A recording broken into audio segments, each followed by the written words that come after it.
In learning assessment is essential for, तो assessment is essential for, अधिगम में आकलन किस लिए आवश्यक है? भाई आकलन क्यों कर रहे हैं हम, जांच क्यों रहे हैं हम, पता क्यों कर रहे हैं बच्चा कैसे सीखता है, क्या फीडबैक है?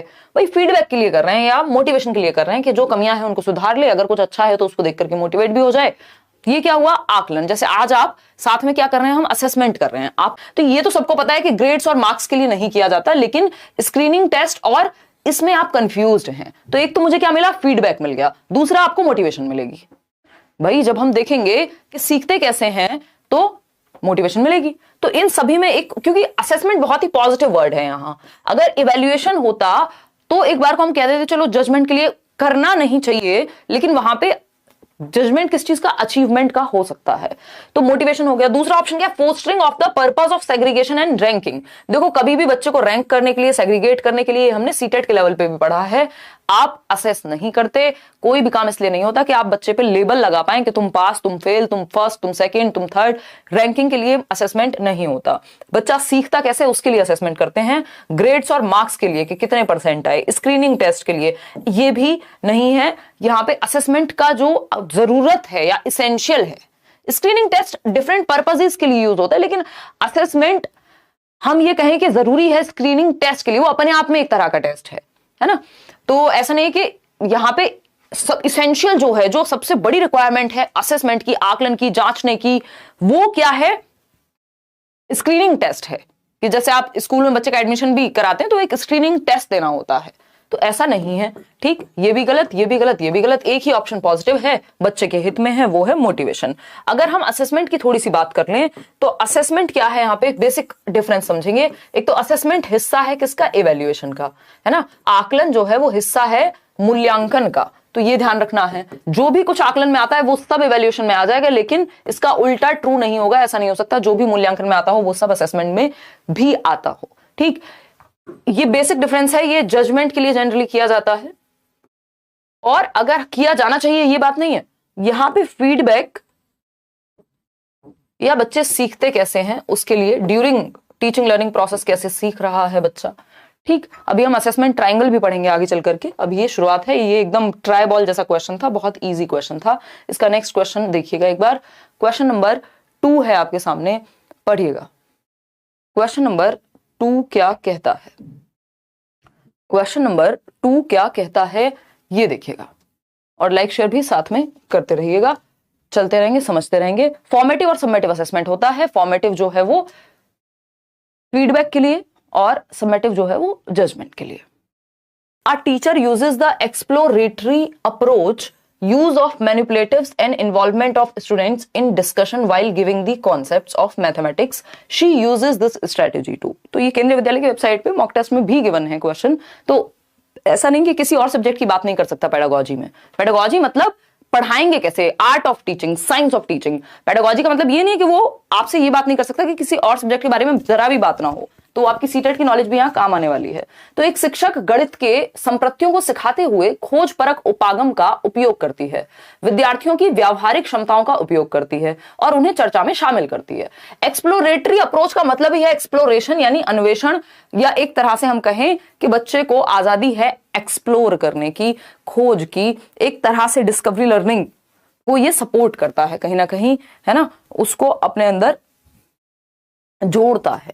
तो अगर हम कहें एक्सप्लोरेशन की बात, जहां टीचर जो है वो कॉन्सेप्ट्स को सिखाते समय खोज परख के बच्चे को खोजने का मौका दे रहे हैं, एक्सप्लोर करने का मौका दे रहे हैं कि तुम देखो, जाके कोई वेबसाइट से देखो, कुछ डिस्कशन करो, कोई एक्टिविटी करके सीख लो, कहीं अपना एक्सपीरियंस शेयर करो, कुछ अगर कहीं गए थे मान लीजिए किसी बारे में बात हो रही है। तो बेसिकली हम बच्चे को खोज परख अप्रोच अपना रहे हैं यहाँ पे।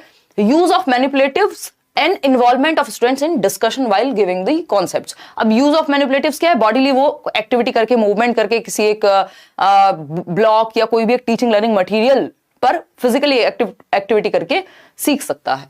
ठीक, तो creates a certain way of thinking and reasoning, यानी एक निश्चित प्रकार की सोच व तार्किकता को विकसित करता है। या फिर achieve the narrow aim of teaching mathematics. Narrow aim आपको याद ही होगा, है ना, कि हम ये चाहते हैं कि बेसिक कैलकुलेशन सीख ले, डेली लाइफ में बेसिक एप्लीकेशन सीख ले, है ना, ये सारी चीजें। लेकिन ब्रॉडर एम क्या है, आपके उन नोट्स में भी गिवन है। ब्रॉडर एम ये है कि भैया उसका थॉट को हम मैथमेटाइज कर पाए। Achieve the higher aim of teaching mathematics, develop manipulative skills among the students. अब मैनिपुलेटिव स्किल्स होती हैं एक तरह से कि हम बच्चे को बॉल फेंकना सिखा रहे हैं, कुछ फिजिकल एक्टिविटी से रिलेटेड सिखा रहे हैं हम उसको, ठीक है ना। तो यहां पे सबसे बेहतर जो है वो है कि create a certain way of thinking and reasoning, एक निश्चित प्रकार की सोच व तार्किकता विकसित करने के लिए, एक अलग तरह का माइंडसेट प्रिपेयर करने के लिए हमें तैयार करता है। क्या वो है आपका एक्सप्लोरेटरी अप्रोच। अब एक्सप्लोरेटरी अप्रोच में क्या क्या चीजें आती हैं ये थोड़ा जानना जरूरी है, क्योंकि हमें सिर्फ क्वेश्चन नहीं पढ़ना, इसके आसपास की चीजें भी करना। ऑफ एक्सप्लोरेटरी लर्निंग, यानी ये जो खोज की हम बात कर रहे थे, इसमें इसकी विशेषताएं क्या हैं। एक तो ओपन एंडेड लर्निंग ऑब्जेक्टिव्स होते हैं, यानी लर्निंग ऑब्जेक्टिव्स जो उद्देश्य हैं सीखने के, वो बच्चे के हिसाब से तय होंगे, या हम कहेंगे उसकी नीड के अकॉर्डिंग, या फ्लेक्सिबिलिटी उस पर होगी। क्लियर है, कोई दिक्कत नहीं है, कोई परेशानी नहीं है। हाँ, क्लियर है इतनी बात।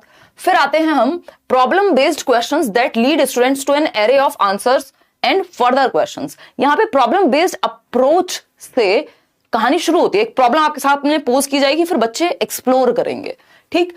Student choice in the sounds and instruments they are exploring, जो भी बेसिकली वो इंस्ट्रूमेंट एक्सप्लोर करना चाहते हैं, जिस भी फील्ड में वो एक्सप्लोर करना चाहते हैं, वहां उनकी चॉइस होती है। एक तरह से कंस्ट्रक्टिविस्ट अप्रोच है, यानी रचनावादी उपागम है, जो कि आपके सिलेबस में भी गिवन है। कॉग्निटिविस्ट, बिहेवियरिस्ट और कंस्ट्रक्टिविस्ट। लास्ट में एक क्वेश्चन है भी इस पे, देखिएगा। नेक्स्ट पॉइंट क्या है, safe and supportive learning environments. Environment कैसा होना चाहिए, कॉन्ड्यूसिव होना चाहिए, आपके सिलेबस में भी गिवन है। सपोर्टिव होना चाहिए, कॉन्ड्यूसिव का मतलब होता है समृद्ध, जो आपको आगे बढ़ाए, जो आपको आगे बढ़ाए, ठीक।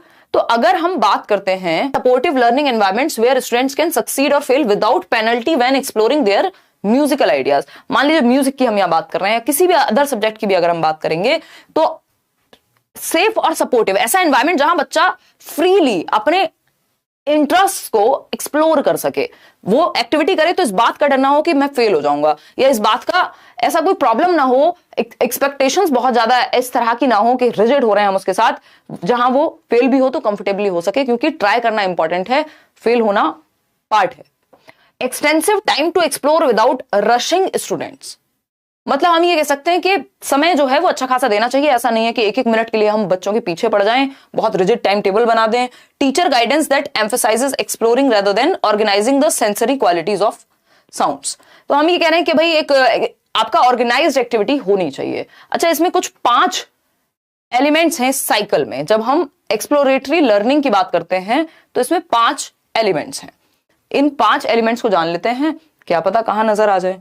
और अगर हम बात कर रहे थे, चाहे वो एक्सप्लोरेटरी लर्निंग हो, एक तरह का डिस्कवरी लर्निंग इसको कह सकते हैं। डिस्कवरी लर्निंग हमें पता है किसने दिया है, ब्रूनर ने दिया है, ठीक, कि बच्चा डिस्कवर करेगा, खोज करेगा, किसी एक समस्या के समाधान तक पहुंचेगा, ठीक। तो ब्रूनर ने दिया 1960s में, ठीक। और अगर हम बात करें एक्सप्लोरेटरी की, तो ये इसी का एक फॉर्म कह सकते हैं अगर देखा जाए तो, है ना, एक्सप्लोरेटरी। तो एक्सप्लोरेटरी में क्या है, ये भी एक तरह का खोज है, एक तरह की खोज है जहां पे बच्चा एक्टिव है।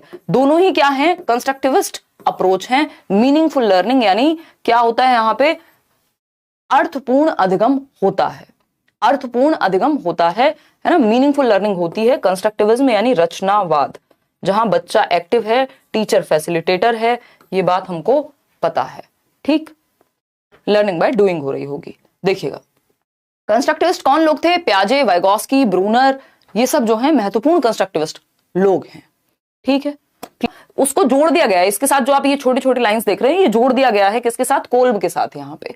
तो एक्सप्लेनेटरी में किसी का हमें नाम लेने की जरूरत नहीं है, कोई बहुत ज्यादा महत्वपूर्ण नहीं है कि हम इस साइकिल के लिए किसी को नाम भी दें, ठीक। और दूसरी बात, हमने एक्सपीरियंशियल लर्निंग को भी यहीं जोड़ दिया, क्योंकि एक्सपीरियंस के बेस पे तो सिखा रहे हैं ना हम। कंस्ट्रक्टिविज्म की कोई भी अप्रोच है, अगर चाहे वो डिस्कवरी लर्निंग हो, चाहे वो एक्सप्लोरेटरी हो, चाहे वो आपका ये एक्सपीरियंशियल लर्निंग का कोल्ब का साइकिल हो, ठीक है ना, दोनों में हम सिखा तो रहे हैं, बच्चे को एक्टिव ही तो रख रहे हैं, और क्या कर रहे हैं। ठीक बात है या नहीं, बात ठीक है या नहीं है। करते हैं यहां किस चीज की, पहला पॉइंट है एक्सपीरियंस। पहले हम सिर्फ ये देखेंगे, एक्सपीरियंस यानी अनुभव, यानी आपने कुछ अनुभव किया। ये अनुभव आपका लिव्ड एक्सपीरियंस हो सकता है कि आपने कोई चीज अनुभव की अपने जीवन में, वास्तविक जीवन में, निजी जीवन में, या फिर आपने किसी चीज को टीवी पर देखा, वर्चुअल अनुभव भी हो सकता है। तो पहला क्या हुआ, अनुभव किया आपने, एक्सपीरियंस किया।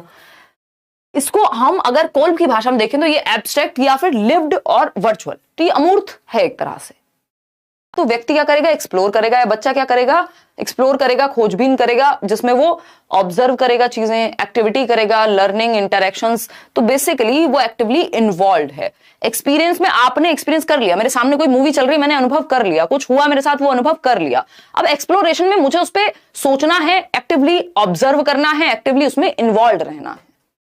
क्या कह रहे हो गरिमा? फिर आता है थर्ड, रिफ्लेक्शन। जब मैंने एक्सप्लोर किया, मैं एक्टिविटीज में इन्वॉल्व रही, मैं ऑब्जर्वेशन में इन्वॉल्व रही, मैं लर्निंग में इन्वॉल्व रही, तो उसके बाद क्या होगा, फिर मैं रिफ्लेक्ट करूंगी। आपके पूरे सिलेबस में रिफ्लेक्शन इज इंपॉर्टेंट, कि चिंतनशील होना टीचर का, मुड़ करके ये देखना कि जो पढ़ाया वो किस हद तक अच्छा था, उसमें क्या परिवर्तन किया जा सकता था, कैसे लर्निंग को बेहतर कर सकते हैं, ये रिफ्लेक्शन का ही पार्ट है। ठीक है बात? कोई डायरेक्ट कॉन्सेप्ट्स। अब आप फॉर्म कर रहे हैं अपने अमूर्त संप्रत्तियों को, अपने अनुभव, अपने एक्सप्लोरेशन, अपने रिफ्लेक्शन के आधार पे अपना एक कॉन्सेप्ट बना रहे हैं, आप संप्रत्य निर्माण कर रहे हैं। फिर उसको वेरीफाई करेंगे या टेस्ट करेंगे, जो कि लास्ट में हम हर एक प्रोसेस में करते ही हैं। ठीक, तो testing in different situations, abstract और लिव्ड और वर्चुअल। चाहे वो वर्चुअल सिचुएशंस में हम उसको, अगर कोई सॉफ्टवेयर है तो वहां कर पाए टेस्ट, रियल लाइफ में किसी बच्चे पर कर पाए कि ये जो पूरी प्रोसेस रही इससे फायदा क्या हुआ। ठीक, तो एक्सपीरियंस यानी अनुभव करेंगे आप किसी चीज को, जिसमें एब्स्ट्रैक्टनेस भी आएगी, जिसमें अमूर्तता भी आएगी। ऐसा तो नहीं है सारे अनुभव बिल्कुल आपके दिमाग में एकदम सेट हो जाएं, है ना। तो लिव्ड या वर्चुअल एक्सपीरियंसेस आ सकते हैं। फिर एक्सप्लोरेशन है, फिर आपका रिफ्लेक्शन है, forming abstract concepts, then testing. ठीक, इसको अगर ऐसे इससे कंफ्यूजन हो तो सिर्फ आप ये साइकिल देख सकते हैं। यहां आपने अनुभव किया, एक्सप्लोर किया, रिफ्लेक्ट किया, आपने फॉर्म किया जो भी आपका कॉन्सेप्ट है, फिर आपने टेस्ट किया, वेरीफाई या इवेल्युएट किया। ठीक, ये कहां एक्सप्लोरेटरी साइकिल में ही अभी ये बातें चल रही हैं। अभी हम थर्ड क्वेश्चन पे ही हैं, क्योंकि एक्सप्लेनेशन थोड़ी सी लंबी रहने वाली है। The concept of continuous and comprehensive evaluation implies, यानी सतत एवं समग्र मूल्यांकन की संकल्पना से क्या तात्पर्य है, कि हम लगातार भी सीख रहे हैं और कॉम्प्रिहेंसिवली यानी इन ऑल एस्पेक्ट्स। ठीक, फटाफट से जवाब दीजिएगा पोल में। फिर हम continuous and comprehensive evaluation implies, अब ऐसा नहीं सीसीई दिया हुआ है अगर टॉपिक में तो इससे क्वेश्चन नहीं पूछ सकता। हमेशा याद रखिएगा जब भी पेपर में बात हो, जो इजी कॉन्सेप्ट्स हैं अगर आप उनके भी क्वेश्चंस गलत कर देंगे तो फिर मुश्किल में तो वैसे ही गलतियां बाकी लोग भी करने वाले हैं, तो ये अपने आप में खराब बात हो जाएगी। इसको ये नहीं सोच लेना अरे ये तो पता है, वो ये तो पता है से ही नंबर आने हैं, और ये तो पता है वाले टॉपिक के क्वेश्चंस गलत हुए तो गई गाड़ी। ठीक, सतत एवं समग्र मूल्यांकन, तो डी ऑप्शन कह रहे हैं 60% लोग। तो अगर हम देखें a learner's progress and achievement in all school activities, बिल्कुल हम क्या है, ये होलिस्टिक डेवलपमेंट की बात करेगा कि हम बच्चे को सर्वांगीण रूप से देख पाए, जांच पाए। स्कोलास्टिक होता है सिर्फ पेपर पेंसिल, या आपका स्कोलास्टिक को हम कहते हैं शैक्षिक पक्ष, जो सिर्फ क्लासरूम के अंदर पढ़ाई लिखाई पेपर पेंसिल टेस्ट की बात करेगा। A learner's achievement in all weekly, monthly and annual test, ऐसा नहीं कि बच्चे की जो अचीवमेंट है वीकली, मंथली और एनुअल टेस्ट में सिर्फ उसी पे फोकस करना, तो ये अपने आप में कॉग्निटिव एस्पेक्ट या सिर्फ पेपर पेंसिल टेस्ट हो गया। को स्कोलास्टिक एस्पेक्ट यानी सह शैक्षिक पक्ष या को करिकुलर एक्टिविटीज इसमें आई ही नहीं, जबकि सीसीई में को करिकुलर और करिकुलर दोनों आएंगे। तो पहले वाले में भी सिर्फ करिकुलर की बात हो गई, पेन पेपर की बात हो गई, दूसरे में भी को करिकुलर की, स्पोर्ट्स की, उसकी बाकी क्षमताओं की बच्चे के, वो बात ही नहीं हुई। A learner's achievement in scholastic and literary activities, ये अगेन क्या हो गया आपका, क्या हो गया स्कोलास्टिक से ही संबंधित है, कि पेन पेपर टेस्ट से ही संबंधित है।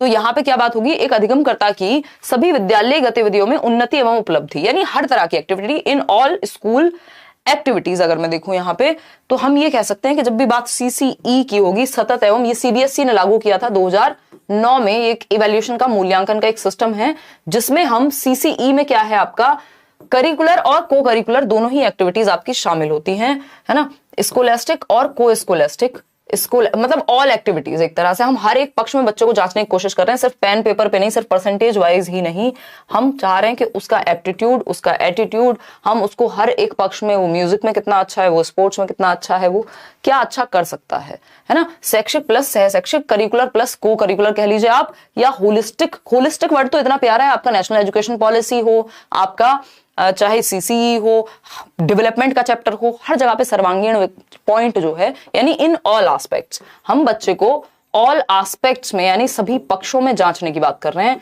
ना कि सिर्फ नंबर देकर के एक ही पक्ष में।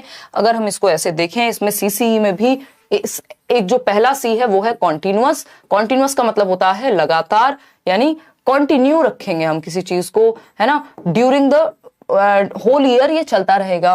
कॉम्प्रिहेंसिव कॉम्प्रिहेंसिव का यहाँ पे मतलब होता है कि इन ऑल एस्पेक्ट्स। तो ये बेसिक बातें हैं जो हमें पता है, यानी सभी पक्षों में। ठीक, तो हम ये कह सकते हैं कि बच्चे की progress, achievement in all school activities.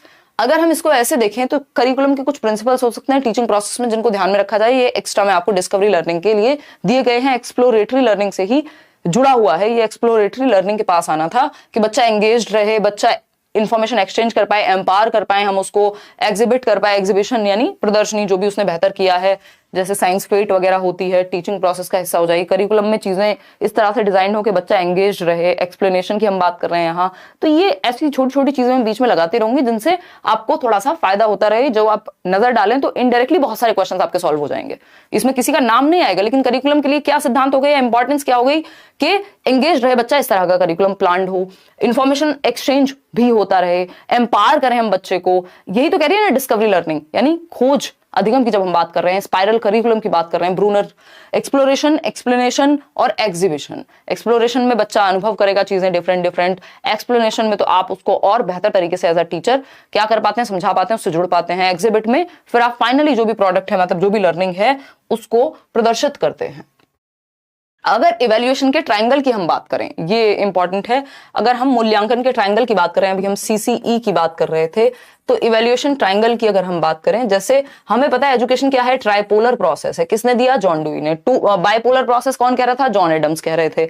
तो ये ट्रायंगल की अगर इसी तरह से वो वाला एक ट्रायंगल हो गया, ये अलग ट्रायंगल है।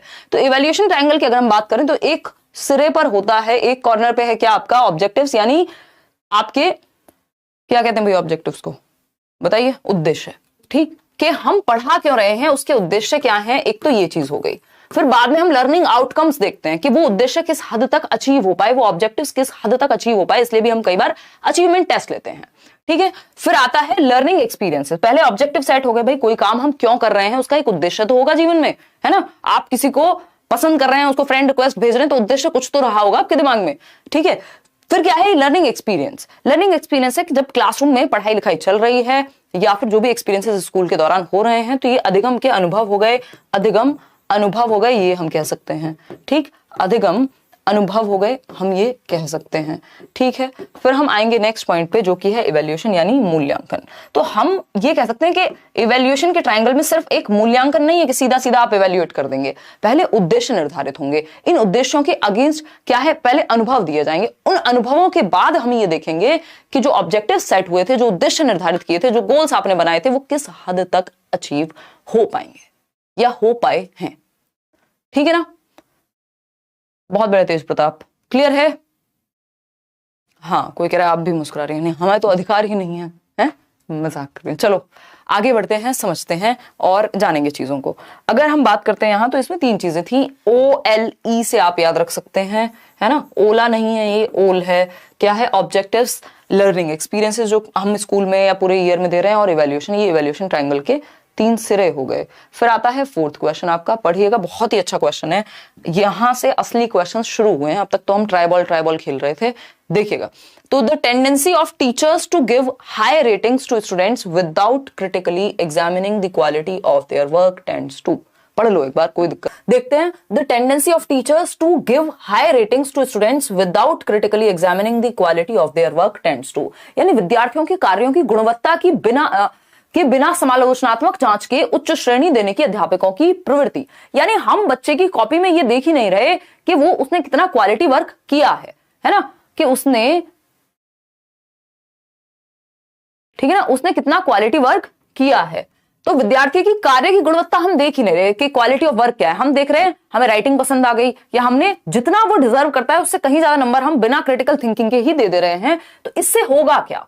Reduce the reliability of their evaluation, यानी इवैल्यूएशन की ही रिलायबिलिटी कम हो जाएगी, या फिर reduce the validity of their evaluation, यानी वैधता कम हो जाएगी, या फिर अगर हम कहें increase the reliability of their evaluation. देखो इंक्रीज तो इससे कुछ नहीं होने वाला, तो आंसर क्या है? या तो ए होगा या तो बी होगा। ठीक है, या तो ए होगा या तो बी होगा।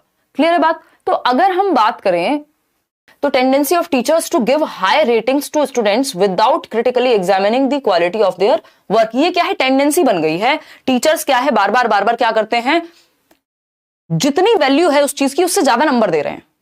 वो ज्यादा क्रिटिकली एग्जामिन ही नहीं करना चाहते कि इसको नंबर मिलने कितने चाहिए, क्वालिटी क्या है इसके एस्से की या जो भी उसने आंसर राइटिंग की है। तो reduce the reliability of their evaluation. देखो जरूरी नहीं है कि इसमें रिलायबिलिटी कम हो जाए, रिलायबिलिटी भी कम हो सकती है, लेकिन इससे इवेंचुअली क्या होगा, इससे इवेंचुअली रिड्यूस हो जाएगी वैलिडिटी, इतना पक्का है। ठीक, इनको आंसर यही कंसिडर करना चाहिए क्योंकि लॉजिकली यही बनता है। तो अगर हम देखें यहां पे तो एक चीज निकल करके आती है, ज्यादातर लोग ये कह रहे हैं, बट मुझे पर्सनली ये लगता है यहां पे कि reduce the reliability of their evaluation. भाई अगर रिलायबिलिटी हो सकती है क्योंकि उनकी एक्सपेक्टेशन से हर बार उनको एक्स्ट्रा ही देना है, रिलायबिलिटी भी कम हो सकती है, बट वैलिडिटी तो 110% धीरे धीरे कम होती ही चली जाएगी। उसका रीजन क्या है? अच्छा, इसमें एक और शर्त है कि जो टेस्ट वैलिड है, शर्त भी, जो टेस्ट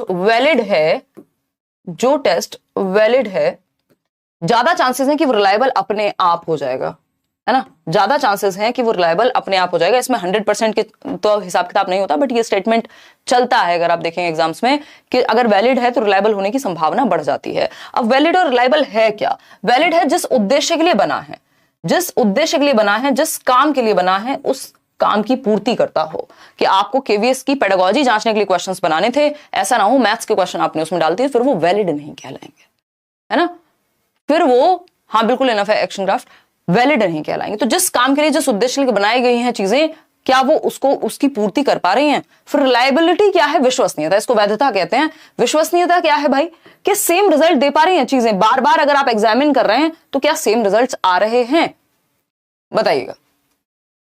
तो अगर सेम रिजल्ट्स आ रहे हैं, ऐसा हो सकता है कि कोई टेस्ट रिलायबल हो, रिजल्ट्स सेम आ जाएं बार बार में, लेकिन वो वैलिड ना हो। तो यहां पे रिलायबिलिटी की प्रॉब्लम तो फॉर श्योर है ही, ऐसा नहीं कि ए ऑप्शन गलत है, रिलायबिलिटी की तो प्रॉब्लम यहां पे फॉर श्योर है ही, लेकिन ये रिलायबल तो हो सकता है कुछ सिचुएशंस में। ठीक है, अगर एक व्यक्ति की आदत बन गई है, उसको पता है कि इतना नंबर मेरे को देने हैं बार बार, इस तरह का अगर मेरे को आंसर दिखे जो भी आपका असेसमेंट करने वाला व्यक्ति है, बट इवेंचुअली शुरुआत में हो सकता है रिलायबिलिटी की प्रॉब्लम हो, इवेंचुअली ये वैलिडिटी ही कम कर देगा एक टेस्ट की, क्योंकि जो टेस्ट रिलायबल नहीं है इवेंचुअली वो हिट करता है वैलिडिटी को भी। ठीक, तो एक अच्छे टेस्ट के कुछ गुण हैं, जैसे कि रिलायबिलिटी, वैलिडिटी, ऑब्जेक्टिविटी, ये आपके कुछ गुण हैं। इसको इस तरह से भी देख सकते हैं हम, अगर देखना चाहें कि, हाँ, अगर हम ये देखना चाहें तो इस तरह से देख सकते हैं कि रिलायबल नॉट वैलिड, यानी सेम कंसिस्टेंसी तो आ रही है, बार बार टारगेट ये सेम जगह पे हिट हो रहा है, लेकिन वैलिड नहीं है, क्योंकि वैलिड होने के लिए सेंटर में हिट होना चाहिए। ठीक, तो जिस चीज के लिए बना है उस चीज पे खरा नहीं उतर पा रहा। वैलिड नॉट रिलायबल, अब वैलिड है, इसके आसपास है, बट रिलायबल नहीं है, इस बार कुछ अगली बार कुछ और result. Neither reliable nor valid, यानी टारगेट से कोई दूर दूर तक संबंध ही नहीं है। बोथ रिलायबल एंड वैलिड कब होगा? जब टारगेट के पास भी हो, सेंटर में भी हो और बार बार लगभग सेम ही रिजल्ट आए, तब वो रिलायबल और वैलिड कहलाएगा कि सेम रिजल्ट आता है और जिस उद्देश्य के लिए बनाया गया है उसकी पूर्ति करता है कोई रिजल्ट। समझ पा रहे हैं हम बात को? आगे बढ़ेंगे नेक्स्ट क्वेश्चन पे। किसी का इस चीज में कोई डाउट हो तो आप पूछ सकते हैं, हम इस पे चर्चा कर सकते हैं। चलिए खैर आगे बढ़ते हैं। देखिए,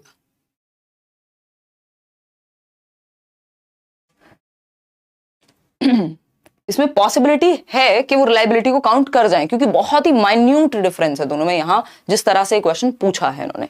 ठीक, आगे बढ़ते हैं, बट हम वैलिडिटी की तरफ जाएंगे क्योंकि इवेंचुअली वैलिडिटी हिट होगी इस केस में।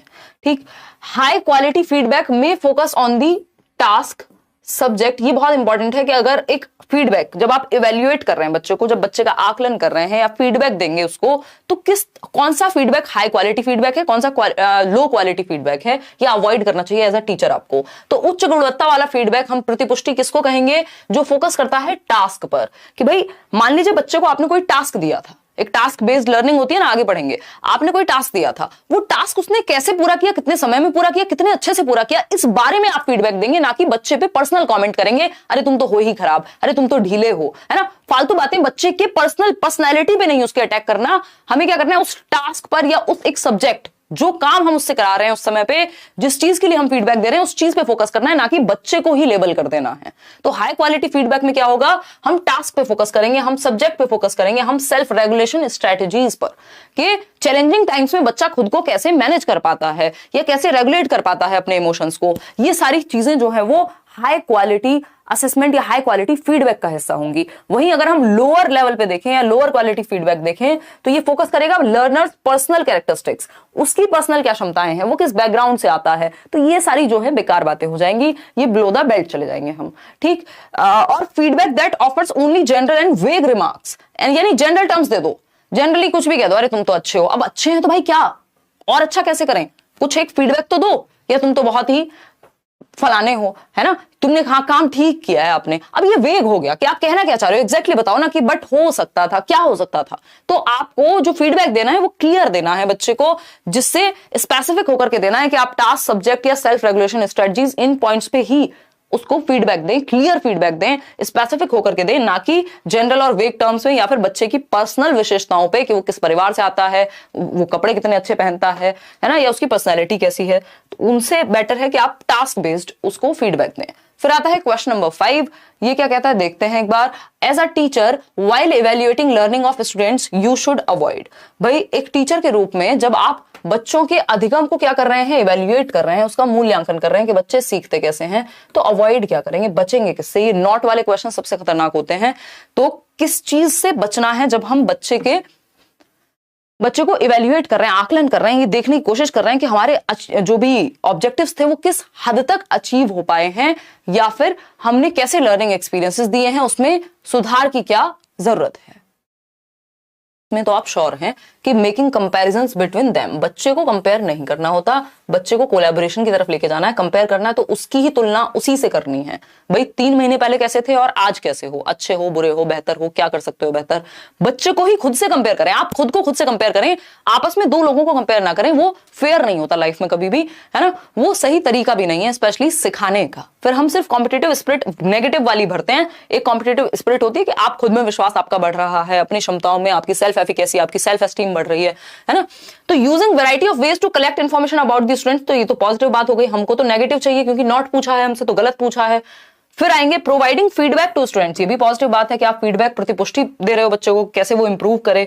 Collecting information continuously and record the same, ये बात भी सही है कि आप इंफॉर्मेशन को, डेटा को कलेक्ट करते रहते हैं और रिकॉर्ड करते हैं, समय आने पे फीडबैक देंगे उस डेटा, उस ऑब्जर्वेशन, उस रिकॉर्डेड डेटा के आधार पे। तो हम ये कहेंगे कंपैरिजन करना गलत बात है, और जो गलत बात है वही सही बात है, क्योंकि हमसे पूछा ही गलत है, तो जो गलत वही सही। सिंपल बात, कोई दिक्कत, कोई परेशानी, कोई समस्या। तो तुलना करना सबसे खराब बात हो जाएगी। फिर आता है क्वेश्चन नंबर 6, पढ़िए, जवाब दीजिए, फिर हम आगे बढ़ेंगे। ये भी बहुत, इंपेयरमेंट, डिसेबिलिटी और हैंडीकैप में क्या अंतर है ना, मुझे लगता है इस पे एक क्वेश्चन तो बनना चाहिए। इंपेयरमेंट, डिसेबिलिटी और हैंडीकैप के बीच में अंतर पूछा है। रिगार्डिंग द डिफरेंस बिटवीन, जैसे जैसे हम क्वेश्चन आगे बढ़ेंगे वैसे वैसे क्वेश्चन अच्छे होते चले जाएंगे। तो regarding the difference between impairment यानी क्षीणता, अपंगता एवं अक्षमता के मध्य अंतर के संदर्भ में हम निश्चित रूप से क्या कह सकते हैं, बताइए, फटाफट से बताइए, कोई समझ क्या है। तो impairment refers to the abnormality of a structure और फंक्शन ऑफ एन ऑर्गन, बात तो सही है। डिसेबिलिटी क्या है, disability is the functional consequence of impairment. फिर है handicap is also defined as social consequence of impairment, ठीक है। Handicap refers to the inability to use different organs effectively as normal persons do, ये नहीं है। ये किसके बारे में, डिसेबिलिटी के बारे में बात है ना, ये डिसेबिलिटी के बारे में बात है। हैंडीकैप सोसाइटी के एस्पेक्ट में सोसाइटी बना देती है ना। डिसेबिलिटी किस वजह से, डिसेबिलिटी आपकी इंपेयरमेंट, जो भी शारीरिक कोई भी अगर ऑर्गन डिफेक्टेड है या कुछ मिसिंग है कोई ऑर्गन, या प्रॉब्लम जो आपकी फिजिकली है, स्ट्रक्चरल जो प्रॉब्लम है, वो इंपेयरमेंट कहलाती है, क्षीणता कहलाती है कि इस चीज की कमी है या ये डिफेक्टेड है, ठीक है ना। जैसे मान लीजिए मेरा विजन, जो आंख में कोई नर्व मिसिंग है या कुछ और ब्रेन में कोई नर्व मिसिंग है, हाथ ठीक से काम नहीं करता, वो डेवलप ही नहीं हो पाया था, तो ये जो हाथ काम करना बाद में आएगा, लेकिन हाथ का स्ट्रक्चर ही ठीक नहीं है मान लीजिए, उसकी वजह से मैं लिख नहीं पाती हूं। तो हाथ का स्ट्रक्चर ठीक ना होना इंपेयरमेंट है, उसकी वजह से लिख ना पाना डिसेबिलिटी है। हैंडीकैप क्या है, जो समाज हमें, सोसाइटी, सोशली जब हम ग्रुप में इन्वॉल्व नहीं हो पा रहे इस वजह से, तो वो आपका हैंडीकैप बन जाता है, ठीक। इसको बहुत अच्छे से डिफाइन किया हुआ है, समझते हैं, देखते हैं, ठीक है। तो हम ये कहेंगे कि यहाँ पे impairment refers to the abnormality of a structure और फंक्शन ऑफ एन ऑर्गन, ये ज्यादा बेहतर ऑप्शन है, ठीक है ना। तो ऐसा नहीं कि इंपेयरमेंट का ही हमेशा परिणाम होगा, डिसेबिलिटी के कारण डिफरेंट हो सकते हैं। कई बार आप मान लीजिए आप में कोई डायरेक्ट कुछ मिसिंग नहीं है, बट ऐसा भी तो हो सकता है फिर भी कोई डिसेबिलिटी क्रिएट हो जाए किसी भी वजह से। आगे बढ़ेंगे, इसको इस तरह से देखेंगे। अब एक ये आपका ICIDH एक स्टैंडर्ड डेफिनेशन देता है इनकी इंटरनेशनल क्लासिफिकेशन ऑफ इंपेयरमेंट्स। तो इंटरनेशनल क्लासिफिकेशन है इंपेयरमेंट की, क्षीणता की, डिसेबिलिटीज, दिव्यांगता, हैंडीकैप्स, इन तीनों की ICIDH बोल रहे हैं इसको हम, इंटरनेशनल क्लासिफिकेशन है। और इसको क्या कहा गया है, ICIDH के द्वारा कहा गया है कि international classification of impairments, disability and handicap, इसकी फुल फॉर्म भी याद रख सकते हैं, based on the biopsychosocial disease model. Biopsychosocial disease क्या होगी भाई, बायो का मतलब है हमारी बायोलॉजी, हमारी हेरिडिटी, हमारा स्ट्रक्चर, ठीक। साइको क्या हुआ, जो हमारे मन या हमारे मस्तिष्क से चलने वाली चीजें हैं, फंक्शन करने वाली चीजें हैं, तो हम कह देंगे ब्रेन या माइंड कह लीजिएगा आप।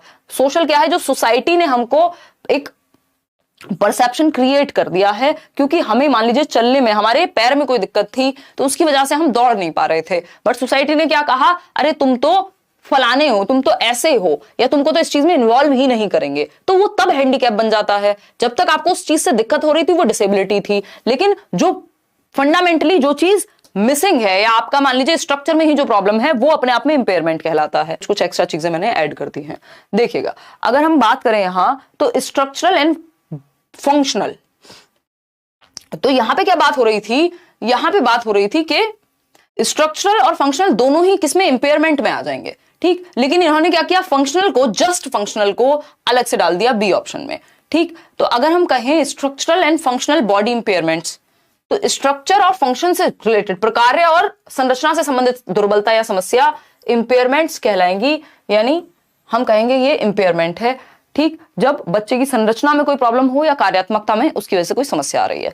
डिसेबिलिटीज और restrictions of activities in activities of daily living, जब डेली लिविंग की एक्टिविटीज में, दैनिक गतिविधियों में उसको समस्या हो या क्या हो, रेस्ट्रिक्शन महसूस हो, लिमिटेशन महसूस हो, तो वो डिसेबिलिटी। हैंडीकैप्स और पार्टिसिपेशन, हैंडीकैप्स क्या है, participation limitation in social integration, कि हमने ये कह दिया कि ये वाली रेस हो रही है, इसमें आप लोग पार्टिसिपेट नहीं कर सकते या इस जगह पे आप नहीं जा सकते क्योंकि आपको ये समस्या है, तो समाज ने रोक दिया तो हैंडीकैप हो गया। शरीर या फिर बेसिकली उस किसी एक ऑर्गन के या ऑर्गन के मिसिंग होने पे या डिफेक्टेड होने पे जो प्रॉब्लम है, वो आपकी स्ट्रक्चरल और फंक्शनल दोनों समस्याएं उससे होंगी, वो इंपेयरमेंट बन गया। अब डिसेबिलिटीज और restrictions of activities in activities of daily living, अब क्योंकि कोई एक ऑर्गन या तो डिफेक्टेड है या तो फिर मिसिंग है या तो प्रॉब्लमेटिक सिचुएशन में है, तो वो इंपेयरमेंट की वजह से क्या होगा, जो आपकी डेली एक्टिविटीज होंगी वो अफेक्ट होंगी तो उसको डिसेबिलिटी कह रहे हैं हम। उस केस में डिसेबल्ड बन जाएगा व्यक्ति, क्यों, क्योंकि कोई एक इंपेयरमेंट है, ठीक। आगे बढ़ेंगे नेक्स्ट पॉइंट पे, समझते हैं क्या कहानी है। In activity based curriculum, ABC ही कहेंगे इसको, तो है ना, कि activity based curriculum, activity based learning ABL भी कह देते हैं, गतिविधि आधारित पाठ्यचर्या, तो ये भी आपकी वही कंस्ट्रक्टिविज्म पे ही आधारित है, रचनावाद पर ही आधारित है, ठीक है ना। क्वेश्चन में नॉट होना चाहिए था, मुझे भी लग रहा है इसमें मिसिंग है कहीं तो नॉट, तो देखिएगा एक बार चेक कर लेंगे उसको, अगर नॉट हुआ तो, क्योंकि वो डिसेबिलिटी वाला पॉइंट भी पूरी तरह से गलत नहीं था, बट अगर सबसे बेहतर ऑप्शन चूज करते तो फिर हमारा इंपेयरमेंट वाला ही था। मुझे भी लग रहा है इसमें नॉट होना चाहिए था, एक बार चेक कर लेंगे। लोग कमेंट कर रहे हैं हैप्पी टुडे निशा जी। निशा जी मुझे ही बहुत दिनों बाद मिली हैं, मैं ही पता नहीं कौन सी दुनिया में थी इतने टाइम से। इन एक्टिविटी बेस्ड करिकुलम यानी गतिविधि आधारित पाठ्यचर्या में the list of activities have to be standardised by the educational authorities, यानी शैक्षिक अधिकारियों द्वारा गतिविधियों की सूची का मानकीकरण एकदम स्टैंडर्डाइज्ड बना दो, तो इंडिविजुअल डिफरेंसेस चले जाते हैं। जैसी चीजें स्टैंडर्डाइज्ड होती है, मानकीकृत होती हैं, भाई आपको तो एक्टिविटी बच्चे की नीड के अकॉर्डिंग हर दिन अलग अलग तरह से आप प्लान कर सकते हैं, उसको मानकीकृत नहीं बना सकते ना कि बस यही एक्टिविटी होगी, इतनी ये एक्टिविटी होनी है, तो स्टैंडर्डाइज नहीं करेंगे, ये तो फ्लेक्सिबिलिटी इसमें रहनी चाहिए।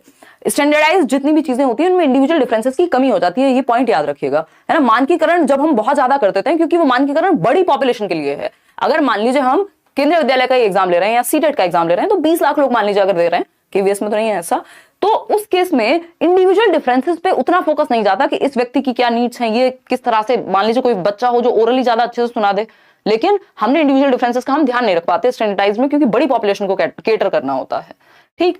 Activities are decided in advance before the start of the session, यानी जो सत्र प्रारंभ होने से ही गतिविधियां जो है पहले से निर्धारित हो जाती हैं। चलो कुछ हद तक हम कह सकते हैं, बट ऐसा नहीं, कुछ एक्टिविटीज आपकी जब चल रहा होगा सेशन आपका तब भी आ सकती हैं। The whole syllabus is transformed into activities, the teacher's role is minimum, ऐसा नहीं है कि टीचर का रोल फैसिलिटेटर का यहां पर है, ठीक, तो बेहतर ऑप्शन क्या है, the whole syllabus is transformed into activities, पूरा पाठ्यक्रम गतिविधियों में रूपांतरित कर दिया जाता है। एक्टिविटी बेस्ड का मतलब ये जो नॉर्मल सिलेबस है उससे डिफरेंट हो गया, इसका पूरा बेस आधार क्या है, एक्टिविटी है, कि हम डिफरेंट डिफरेंट एक्टिविटीज से पूरा सिलेबस कवर करा देते हैं। तो इसकी बहुत बड़ी विशेषता है कि जो होल सिलेबस है उसको ट्रांसफॉर्म कर दिया जाता है एक्टिविटीज में, कि बच्चा एक्टिविटीज के थ्रू सीखेगा, है ना। ऐसा नहीं है कि activities decided in advance before the start of the session, कि सिर्फ सेशन के स्टार्ट से पहले ही होंगी। ये ऑप्शन उतना बुरा नहीं था कि हम इसको बिल्कुल नेगेटिव कह दें, क्योंकि पेडागोजी में ऐसा नहीं होता कि बिल्कुल ही कट टू कट मना हो जाए बाकी के तीनों ऑप्शन।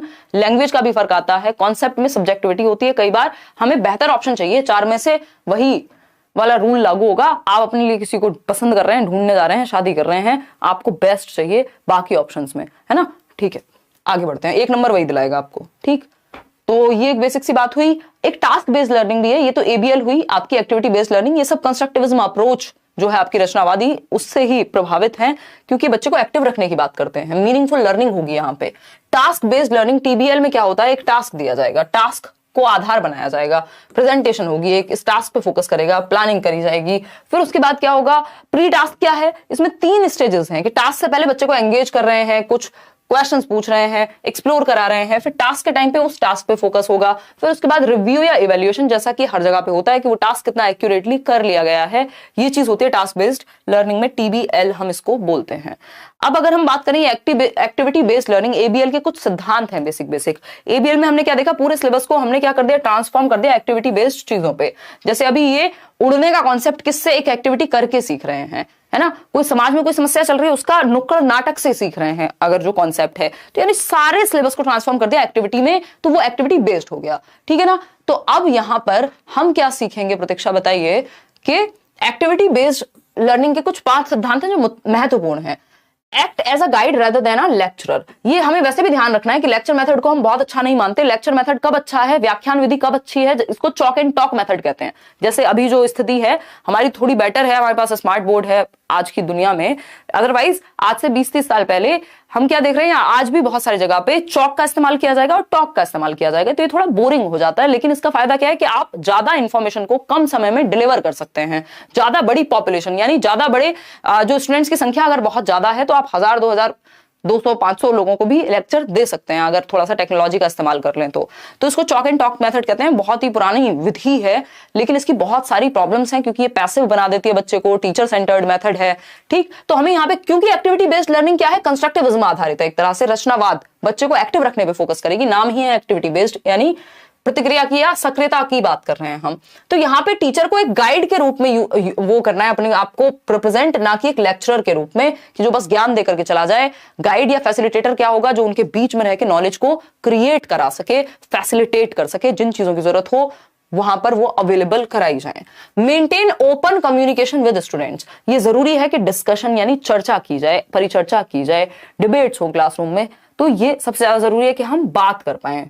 ठीक, एनकरेज स्टूडेंट इंटरेक्शंस, बच्चे भी आपस में इंटरेक्ट कर पाए, ग्रुप बना करके कोऑपरेट करें, कोलैबोरेट करें, डिबेट करें, 70 एक्टिविटीज हो सकती हैं। बी फ्लेक्सिबल एंड क्रिएटिव, जितना हो सके कुछ नई एक्टिविटीज, कुछ डिफरेंट सोचना है, लीक से हटके सोचना है, आउट ऑफ द बॉक्स सोचना है। फ्लेक्सिबल यानी लचीलापन होना चाहिए, एक तरीका काम नहीं किया तो दूसरा, दूसरा नहीं तो तीसरा, डिफरेंट वेज को हम यूज कर सकते हैं। एक्सप्लोर इंटरैक्टिव ऑनलाइन टूल्स, यानी आजकल के समय में हम जब डिजिटल लिटरेसी की बात कर रहे हैं, 21st सेंचुरी स्किल्स की बात कर रहे हैं न्यू एजुकेशन पॉलिसी में, जिसमें डिजिटल लिटरेसी अपने आप में एक कॉन्सेप्ट है, तो ये जरूरी है कि हम आईसीटी का, डिजिटल लिटरेसी का प्रयोग करें, ऑनलाइन टूल्स का प्रयोग करें। बच्चों को अलग अलग वीडियोस दिखा सकते हैं, वर्चुअल एक्सपीरियंस दे सकते हैं और उनको सिखा सकते हैं। क्वेश्चन नंबर 8 है which of the following test should a teacher use to determine a student's ability to perform well in a particular field of study और एक्टिविटी, यानी निम्नलिखित में से कौन सा एक टीचर की एक बच्चे की क्षमता कि वो कितना बेहतर करेगा किसी एक एक्टिविटी में या किसी एक फील्ड ऑफ एक्टिविटी में, किस तरह के टेस्ट से मेजर हो पाएगी। ठीक है ना। मुसाफिर कह रही मैम इग्नोर मत करो प्लीज, क्या पूछ रहे हो भाई, है ना। क्वेश्चंस मैं कम ही ले रही हूं, ठीक है ना, क्वेश्चंस मैं कम ही ले रही हूं। हमारा फोकस इस बात पे है कि समय कम है तो हम पढ़ लें। आपके पीछे ऑप्शंस छिप जाते हैं, लो हम साइड ही हो जाते हैं। ऑप्शंस देख लीजिए। Following test should a teacher use, किस तरह का टेस्ट टीचर को यूज करना चाहिए, ये सुनिश्चित करने के लिए कि बच्चों की एबिलिटी क्या है to perform well in a particular field of study और एक्टिविटी। किसी एक एक्टिविटी में या किसी एक फील्ड में या किसी एक सब्जेक्ट में बच्चा कितना अच्छा कर सकता है, उसके लिए किस तरह का टेस्ट एडमिनिस्टर किया जाए। तो एप्टीट्यूड टेस्ट कई लोग इसमें कह रहे हैं, बट एप्टीट्यूड टेस्ट जब तक आपका किसी एक स्किल को जज करने की बात ना हो तब तक एप्टीट्यूड टेस्ट के चांसेस कम होते हैं कि वो आंसर में होगा। ठीक है ना। अगर हम यहां देखें तो हम ये कह रहे हैं कि आपके हिसाब से एप्टीट्यूड बन रहा है, स्टैंडर्डाइज्ड अचीवमेंट टेस्ट नहीं होगा यहां पे, क्योंकि ये इसलिए देखा जाता है कि कितना अचीव कर लिया, जो भी ऑब्जेक्टिव शुरुआत में जब क्वेश्चन पूछे कि जो ऑब्जेक्टिव्स निर्धारित हुए थे वो किस हद तक अचीव हो पाए हैं, इसके लिए अचीवमेंट टेस्ट होगा। लैंग्वेज का अंतर है थोड़ा सा। एंड इंटरेस्ट इन्वेंट्री में मल्टीपल क्वेश्चंस होते हैं, तो यहां पे हम मल्टीपल क्वेश्चंस की एक लिस्ट नहीं दे रहे बच्चे को। एप्टीट्यूड टेस्ट या परफॉर्मेंस टेस्ट, इस केस में ये परफॉर्मेंस टेस्ट होगा कि किसी एक पर्टिकुलर टास्क या किसी एक पर्टिकुलर एक्टिविटी में किस हद तक बच्चा बेहतर परफॉर्म कर सकता है, कितना उसने अचीव किया हुआ है, ये परफॉर्मेंस टेस्ट है। किसी एक स्किल में वो कितना अच्छा है, मान लीजिए टीचिंग भी क्या है, एक एप्टीट्यूड है, तो आपसे सिचुएशन बेस्ड क्वेश्चन पूछे जाएंगे आपके एप्टीट्यूड को टेस्ट करने के लिए कि आप टीचिंग में जा सकते हैं, आप सिंगिंग में जा सकते हैं या नहीं जा सकते, ये एप्टीट्यूड टेस्ट है। एप्टीट्यूड टेस्ट हमेशा किसी एक करियर या किसी एक स्किल को एक्वायर करने की आपके अंदर जो एबिलिटी है उसके लिए टेस्ट होता है। वहीं अगर हम परफॉर्मेंस टेस्ट की बात करें तो यहां पे सिंपली इन्होंने पूछा है किसी भी एक्टिविटी, कोई भी स्टडी भी हो सकती है, आप बेहतर परफॉर्म कर पा रहे हैं या नहीं, ये परफॉर्मेंस टेस्ट तय करेगा। ठीक, आगे बढ़ेंगे क्वेश्चन नंबर 9 पर। क्वेश्चन नंबर 9 क्या कह रहा है, while planning a lesson a teacher need not, यानी एक लेसन प्लानिंग करते समय, एक पाठ योजना बनाते समय एक शिक्षक और शिक्षिका को नहीं चाहिए कि, यानी लेसन प्लानिंग करते समय आप क्या नहीं करेंगे ये पूछा है।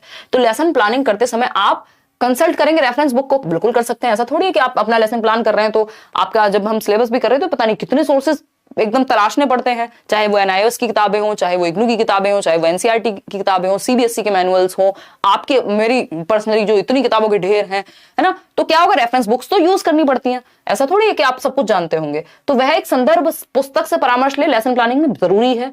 नो द, तभी तो प्लानिंग कह रहे हैं, अदरवाइज तो ऐसे चले जाओ खेलते कूदते क्लास में। No the performance level of learners, और प्लानिंग का बच्चे की परफॉर्मेंस उसकी लर्निंग पर डायरेक्टली बहुत बड़ा इफेक्ट है, इंपैक्ट है, तो जरूरी है कि टीचर क्लास में जाने से पहले प्लान करके जाए। ठीक है, देखिएगा नेक्स्ट है B point, B option, know the performance level of learners, यानी बच्चों के प्रदर्शन का स्तर ज्ञात करना। अच्छा, मतलब प्लान करते समय बच्चों के परफॉर्मेंस का स्तर ज्ञात करना, चलो ठीक है, कुछ हद तक ठीक है कि हम शुरुआत में प्रीवियस नॉलेज के लिए, प्रीवियस नॉलेज टेस्टिंग के लिए कुछ क्वेश्चंस पूछते हैं, देख रहे हैं कि बच्चे को आता कितना है, तब उसके प्रीवियस नॉलेज से नए नॉलेज को हम जोड़ करके पढ़ाते हैं।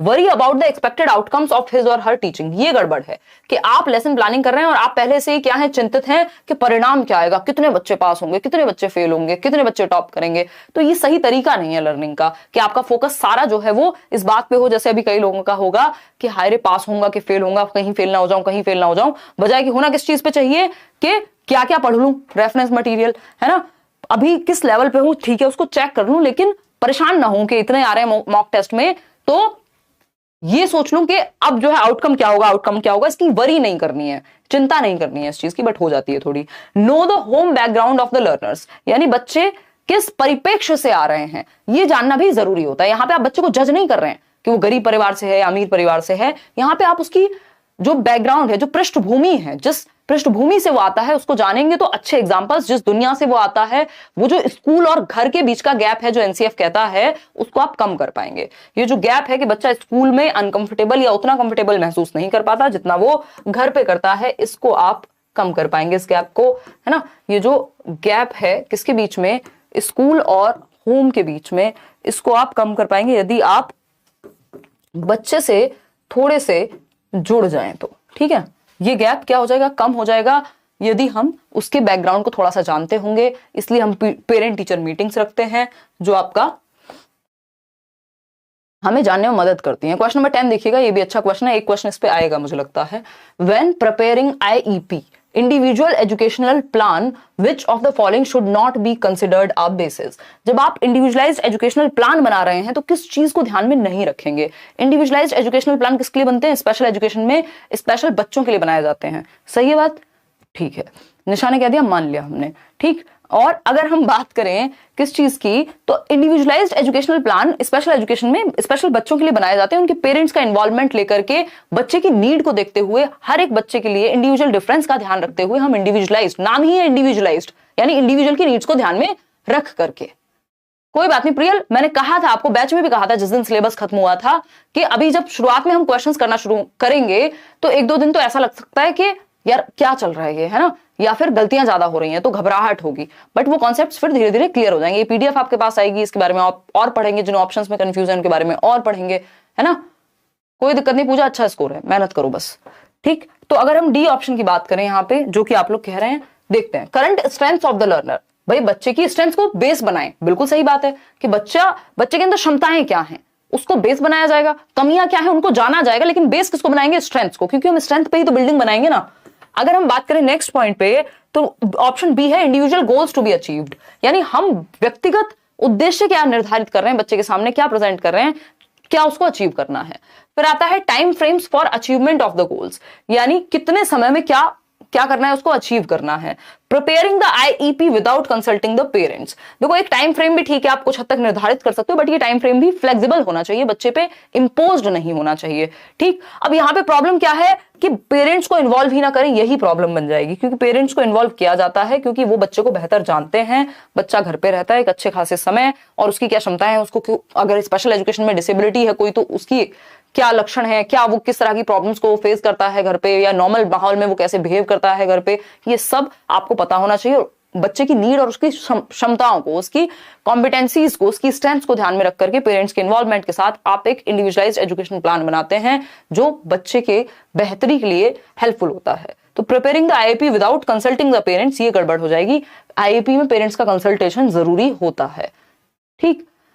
फिर आएंगे हम यहां पर कि आईईपी के बारे में अगर हम बात करें, स्टूडेंट्स आईईपी टीम, तो स्टूडेंट होता है, रेगुलर एजुकेशन टीचर यहां पे होंगे, स्कूल सिस्टम रिप्रेजेंटेटिव होंगे एक व्यक्ति, कौन कौन लोग इन्वॉल्व हैं उनकी बात कर रहे हैं हम, ट्रांजिशन सर्विसेज रिप्रेजेंटेटिव होंगे, पेरेंट्स को इन्वॉल्व करेंगे, अदर्स विद नॉलेज और स्पेशल एक्सपर्टीज, अगर किसी एजुकेशनिस्ट है कोई, a person who can interpret evaluation results, जो इवैल्यूएशन रिजल्ट्स, मतलब क्योंकि अगर उसको कोई डिसेबिलिटी भी है तो ऐसा तो नहीं है ना, नॉर्मल टीचर रेगुलर टीचर तो नहीं बता पाएगा कि कितनी अक्षमता है, किस हद तक क्या कर सकते हैं, तो उस केस में एक एक्सपर्ट चाहिए होगा, स्पेशल एजुकेशन टीचर भी चाहिए होगा, ठीक। तो ये सारे लोग इन्वॉल्व होते हैं एक आईईपी को बनाने में, ठीक है, क्लियर है, कोई दिक्कत, भाई कोई भी दिक्कत है तो बता दीजिए। उन्मत गुप्ता कह रहे हैं लाइक कर दो, ठीक है, चलिए वो आप लोग करते रहेंगे, अब बहुत ही सीरियस समय है, ये सब तो करते ही रहेंगे बीच बीच में, ठीक।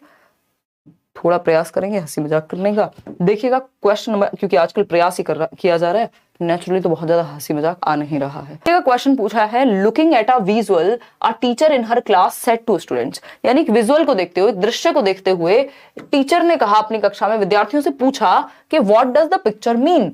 मान लीजिए टीचर ने कोई पिक्चर देखी, पिक्चर मतलब वो वाली पिक्चर नहीं, कहीं डिस्को में जाने वाली नहीं, एक पिक्चर देखी, एक फोटो देखी, ठीक, या कोई दृश्य देखा। अब इसको देखते हुए टीचर ने क्वेश्चन पूछा कि तुमको इस पिक्चर का मतलब क्या है। तो हो सकता है उसमें एक पेड़ हो, एक पहाड़ हो, एक नदी हो, कुछ और हो, ठीक, या झूमेरे पठान हो, ठीक, देखी तुमने, वेरी गुड। बात है कि इस पिक्चर का मतलब क्या है ना, आप इसमें देख क्या पा रहे हैं, आपको क्या समझ में आ रहा है, ये पूछा है टीचर ने, ठीक है ना। तो ये नहीं पूछा बस टाइटल दे दो एक, तो यहाँ पे the task relates to which of the following category of cognitive domain of Bloom's taxonomy. Understanding की हम बात करेंगे यहाँ, क्योंकि नॉलेज में तो सिर्फ डिफाइन करना होता है, या फिर आपको सिर्फ यहाँ पे थोड़ा सा आपको समझ में क्या आया है उसको देख करके ये बताना है। मीन का मतलब ये है कि आपको उससे समझ में क्या आया है, ठीक, सिर्फ लेबल नहीं करना, सिर्फ डेफिनेशन नहीं बतानी है यहाँ पे किसी चीज की। एनालिसिस की तो अभी बात ही नहीं हुई, एप्लीकेशन में तो कुछ आपको अप्लाई करना होता, जो आपने सीखा होता, भाई आपने कैलकुलेशन सीखी और दुकान पे जाके सामान ले रहे हैं, तब वो एप्लीकेशन है। नॉलेज में जो आपकी डेफिनेशन वगैरह है या रिमेम्बरेंस वाली चीजें हैं वो आ जाती हैं, लेकिन यहाँ आपने पहले हो सकता है उस पिक्चर को देखा भी ना हो कभी, तो वो नॉलेज में तो आपकी होगा, वो जरूरी ही नहीं है। बट ये क्या है, अंडरस्टैंडिंग बेस्ड, आपकी समझ बोध पे आधारित क्वेश्चन हो जाएगा। आगे बढ़ेंगे क्वेश्चन नंबर 12 पर। क्वेश्चन नंबर 12 क्या कहता है, which of the following tools of assessment yields quantitative data.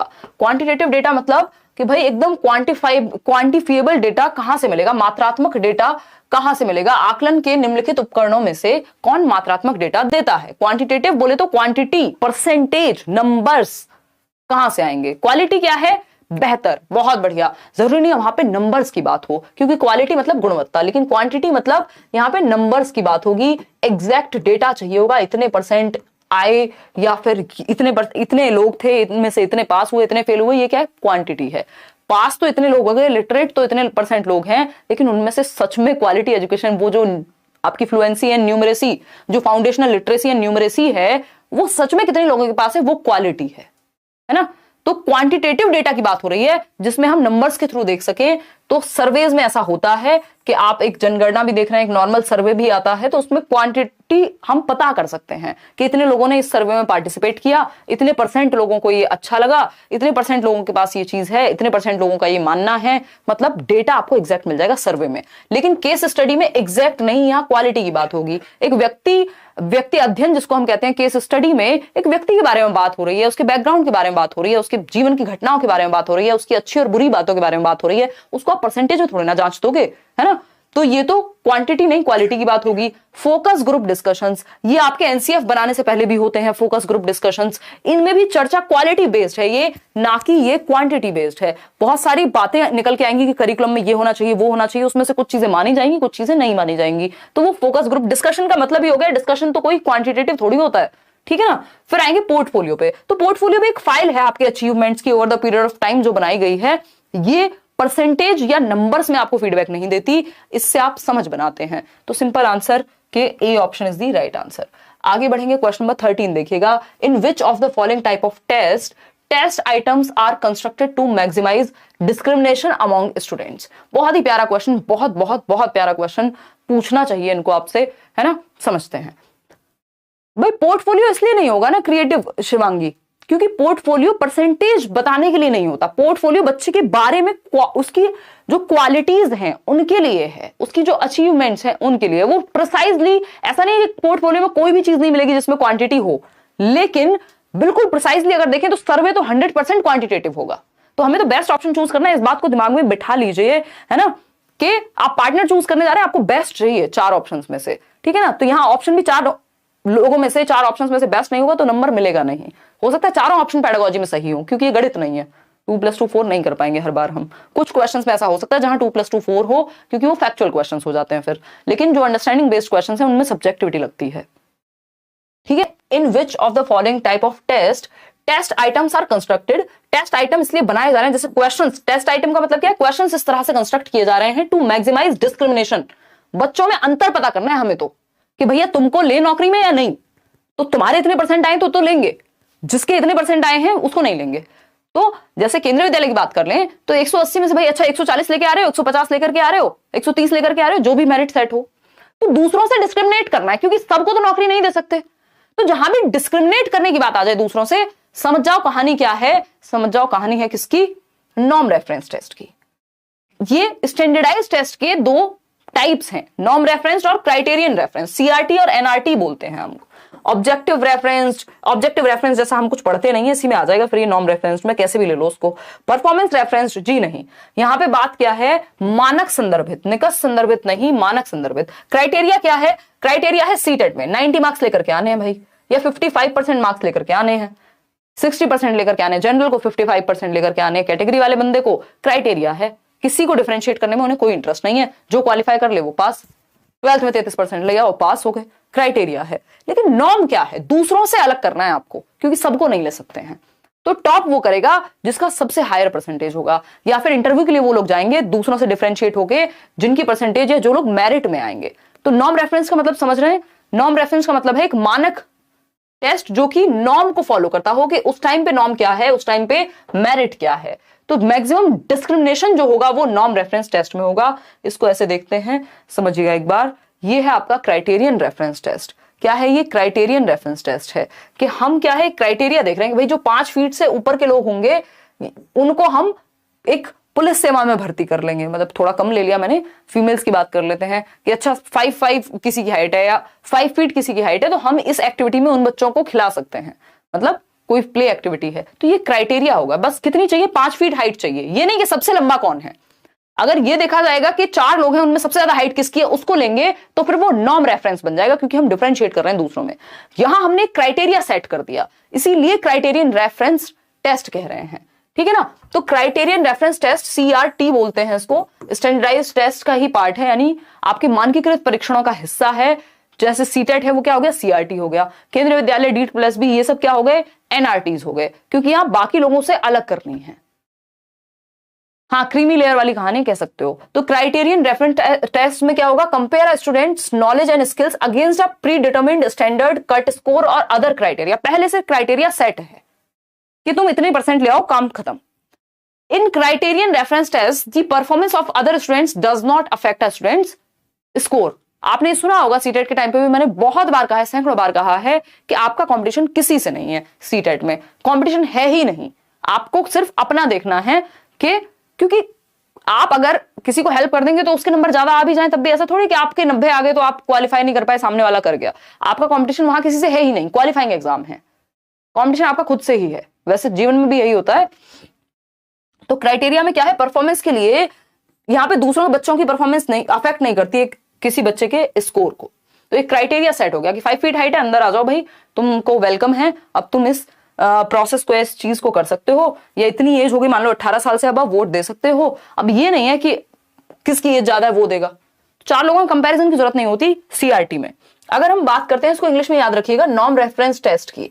Norm reference test है एनआरटी आपका। तो एनआरटी की जब हम बात कर रहे हैं, यहाँ एक नॉर्म है, एक प्रथा है, और प्रथा का तो आपको पता ही है, यहाँ तो दुनिया भर की चीजें होंगी। ठीक है सुमित कुमार। तो compare student's performance against the performance of their peers. जो भी पीयर्स हैं, जो भी लोग उस टेस्ट में बैठे हैं, उनको कंपेयर करना है। जैसे यहां पे हम देख रहे हैं कि ये व्यक्ति की हाइट, यहां पे एक क्राइटेरिया था, ठीक, लेकिन यहां जिसकी हाइट सबसे ज्यादा होगी वो विनर है। ठीक, तो ये क्या हो गया, ये आप कंपेयर कर रहे हैं अपने पीयर्स के साथ, कि बाकी बच्चों के साथ आप हाइट कंपेयर कर रहे हैं, जिसकी ज्यादा होगी जो वही मेरिट में आएगा, जिसका स्कोर ज्यादा होगा। ये है नॉर्म रेफरेंस टेस्ट। ठीक है, आगे बढ़े।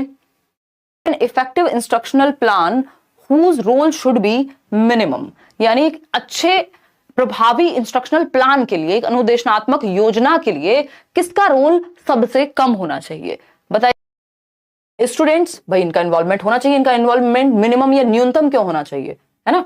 एजुकेशनल एडमिनिस्ट्रेटर्स एंड प्लानर्स, अब इन्होंने ये प्लानर्स वर्ड डाल दिया तो ये जरूरी हो जाता है कि ठीक है, कुछ हद तक इनकी भी भूमिका होगी इंस्ट्रक्शनल प्लान में।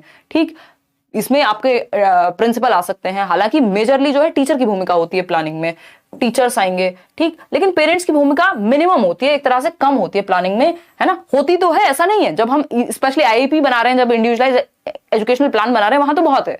ठीक, तो यहाँ पे हम मिनिमम मान के चल रहे हैं कि ठीक है, कम से कम होगी तो भी चल जाएगा, लेकिन बाकी लोगों की थोड़ी ज्यादा होनी चाहिए। तो सी ऑप्शन मान लिया हमने। आगे बढ़ते हैं क्वेश्चन नंबर 15 पर। ये क्या है भाई क्वेश्चन नंबर 15, देखते हैं, समझते हैं, जानते हैं। The basic difference between amentia and dementia. ये आपकी लर्निंग डिसेबिलिटीज का हिस्सा है। एमेंशिया और डिमेंशिया में मुख्य अंतर पूछा है, फटाफट से जवाब देंगे। तो अगर हम बात करें एमेंशिया और डिमेंशिया की, तो क्षीण मानसिकता और मनोभ्रंश, देखो नाम से पढ़ सकते हो, हिंदी में समझ आ जाएगा, मनोभ्रंश और क्षीण मानसिकता।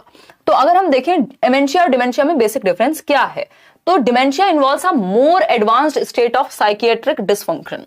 हो सकता है भाई। Dementia is simply the technical term while amentia is commonly used term by layman. ऐसा नहीं है। Dementia refers to a loss while amentia refers to a lack of mental functioning. ऐसा भी नहीं है। Amentia is neurosis while dementia is a साइकोसिस। कुछ भी है, कुछ भी। क्या तुम्हें कुछ बोलना है इसमें, ऐड करना है, बताओ डिफरेंस। अच्छा, ये तुम मेहंदी क्यों लगा के, शादी तुम्हारी? Oh nice. देखिएगा जितनी कुशल मैं हो रही हूं आजकल देखो एक बार, अगर हम बात करें 45% की, तो dementia involves a more advanced state of psychiatric dysfunction. Advanced तो हम इसको नहीं कहेंगे, एक minute. Simply the technical term while amentia is commonly used by layman to identify the same condition. ऐसा कई लोग मानते हैं, ऐसा नहीं है कि बिल्कुल सेम कंडीशन होती है एमेंशिया और डिमेंशिया में। देखिएगा एमेंशिया में क्या होता है कि आप कुछ चीजें भूल जाते हैं, कई बार कुछ चीजें याद भी आ जाती हैं आपको वापस से, कई बार आपकी रीजनिंग की एबिलिटी थोड़ी बहुत इधर उधर होती है। स्पेशली एमेंशिया में मेमोरी से रिलेटेड चीजें होती हैं और उसमें भी आपको कई बार चीजें याद आ जाएंगी, कई बार भूल जाएंगे। लेकिन डिमेंशिया एक बड़ा ब्रॉड टर्म है, जिसमें एक तो आपकी ऑलमोस्ट ये कह सकते हैं कि परमानेंट एबिलिटी आपकी किसी फंक्शन को करने की वो अफेक्ट हो जाती है। दूसरा, डिमेंशिया में आपकी बहुत सारी ऐसी चीजें हैं जो अफेक्ट होती है, जैसे आपकी रीजनिंग एबिलिटी, आपकी डिसीजन मेकिंग, आपकी ब्रेन से रिलेटेड ज्यादा जो समस्याएं हैं वो डिमेंशिया में है। तो डिमेंशिया बड़ी प्रॉब्लम है यहाँ, ना कि एमेंशिया। एमेंशिया भूलने से रिलेटेड, सिर्फ ये आपके ब्रेन डिस्फंक्शन से भी रिलेटेड है। बहुत बढ़िया सत्येंद्र, सही है। Loss while amentia refers to lack of mental functioning, ऐसा भी नहीं है कि सिर्फ यही कारण इसका हो, तो हमारे पास ऑप्शन बचा क्या? तो dementia involves a more advanced state of psychiatric dysfunction, तो कह सकते हैं कि साइकियाट्रिक डिसफंक्शन का एक लेवल और आगे है डिमेंशिया, ठीक है ना, एक लेवल और आगे है डिमेंशिया, ठीक, क्योंकि हम ये नहीं कह सकते सिंपली टेक्निकल टर्म है और dementia refers to a loss while amentia refers to a lack of mental functioning, amentia is neurosis, नहीं, तो एक साथ ही जा पाएंगे हम इसमें।